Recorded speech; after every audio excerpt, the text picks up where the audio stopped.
аяқтан шалу, ақыл есі кем, Назгүлді ұрып соғады. Құндыздың қамқоршысы өз шындығын айтты. Желіде 17 жыл бойы құлдықта болған апалы сіңлілердің бірі Құндыздың қол-аяғы байлаулы күйде жерде жатқан суреті тарап, елді алаңдатып қойды. Бұл туралы Алаш.кз ұлттық порталы хабарлайды.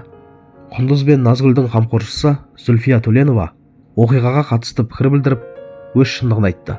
Халқым, желіде тарап кеткен оқиғаны көріп, өзім таңғалып отырмын. Қаншама жыл бойы, қаншама балаларды алдым. Мен сіздердің алдарыңызда ақталайын деп отырған жоқпын. Бірақ мына жағдайды кім түсіріп, қалай жібергенін білмей отырмын. Мынадай жағдай болмады. Мен мұндай жағдайда жібермес едім. Мен байлап сондай жағдай жасап жатсам, өзіме өзім қастандық жасамайтын шығармын. Байлап қойып, балаларды суретке түсірмейтін шығармын. Бұл жағдай ақыл есі кем болған соң, Құндыз көбінесе Назгүлді ұрып соғады. Мүмкін сол байлаған шығар.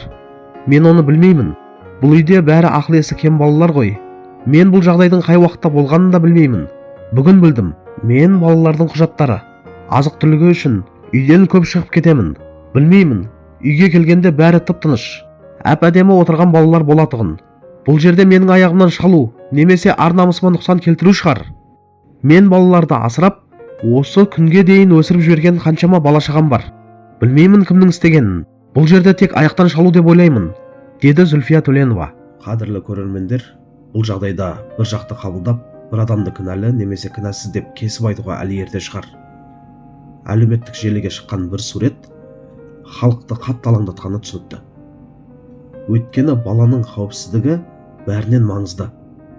Бірақ бұндай ауыр тақырыпта эмоцияға берілмей, нақты дерекпен тексерілген ақпаратқа сенген дұрыс.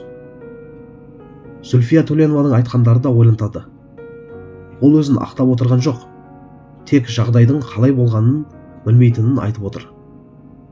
Қамқоршылықта болған, денсаулығында мәселесі бар адамдардың өмірі оңай емес. Ондай отбасыларда түрлі қиын сәттер болуы мүмкін.